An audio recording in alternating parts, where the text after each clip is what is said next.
What's up, guys? This is Brian J's Nerd Talk, and it's been a while. I haven't really had much to videos to make, as far as like anything I'm interested in. I haven't had like a big thing, as far as reading goes or whatever. But I just finished reading Alchemized by SenLinYu, which is an incredible dark fantasy book. This is a big book too. Like it's 1,000 pages long. It's 1,024 pages long. It took me months to finish it because it's so dark and so disturbing and so like heavy emotionally. There's some really dark stuff that happens in this book, and it's just so well written. The prose is not spectacular, but it's really, really good. A lot of characters like talk like they're adults. It doesn't have like a YA feel to it, and the dialogue is good. There's not a lot of cursing. It's dark fantasy. It's for adults, so there's some cursing, but it's not like an overabundance like what you see in a lot of Sarah J Maas books, other romantasy like Fourth Wing, and a lot of that juvenile shit you see in romantasy. And this isn't romantasy because the sex scenes are like very tasteful. They're not graphic. They're not pornographic. Like there's sex scenes that happen. They're described, but they're not porn basically for women. But the writing is so great. The characters are great. Helena and Kane are like such a great couple and so hot, but it's also like very disturbing because it's like a lot of what goes on is not entirely consensual because Helena is forced to spy on him or whatever else. But that's getting into spoilers. I could do a more spoiler review, spoiler talk later on. But I don't know how they're going to do a movie adaptation of this, unless they got like a great filmmaker like Denis Villeneuve who will adapt this book into like two very long movies that are over 3 hours long, or three movies. Really, because this is a long book. This is 1,024 pages. I mean, the part two of this book, which goes from chapter 20 something to chapter 65, that is like 400 something pages of storytelling. That by itself could be its own movie. Or it could be really like 4 or 5 episodes in a mini series if they wanted to. And that's what I think they should do when they adapt this book. They should do it as a limited series that's like 8 to 10 episodes long, maybe more.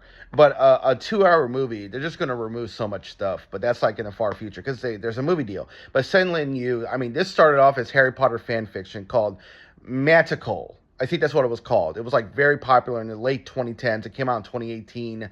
I think it was read before that, but then it got like officially released, and Harry Potter fans loved it. People who ship Draco with Hermione were obsessed with this. They were talking about it. Even I heard about it. I'm not even like a big Harry Potter fan. I've only read the first book, and I like it, but I just haven't read all the other books. I've seen all the movies.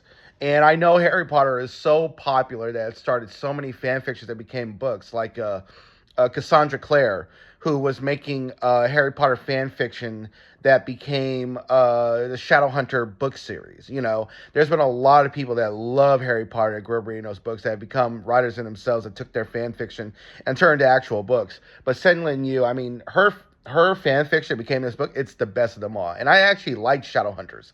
I like those first three books. I haven't read the other books, but I like the first three books, and I didn't like the movie adaptation, even though I had the right look, but it was a terrible movie. But the TV show on ABC Family that became Freeform was a good show. I liked that show. It was silly. It was fun. It wasn't a great adaptation, but the show itself was pretty okay. But yeah, this book is incredible. I love the characters, the world she creates, and how she takes Harry Potter lore and fantasy and storytelling and world building and puts it all into this universe that she created because she created something original to turn into a book, since people were reading Manticore and making money off of it, and she wasn't really making a lot of money off of the fan fiction. So she decided to create her own book, and she did a spectacular job. This is a great book. I would give it a 9 out of 10 and maybe like 5 stars on Goodreads. This is a really, really excellent book with great world building, very dark, not grim dark, but it's dark fantasy.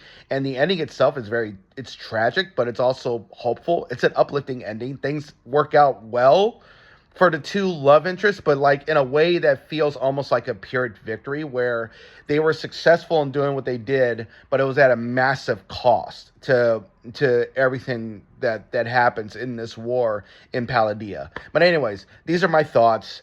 I give this book 9 out of 10. Great book. I highly recommend it to so many people. And overall, yeah, I love it. I look forward to what SenLinYu is gonna right in the future. I want to see what else she's going to do. This is Brian J's Nerd Talk. I'll talk to y'all later. Peace.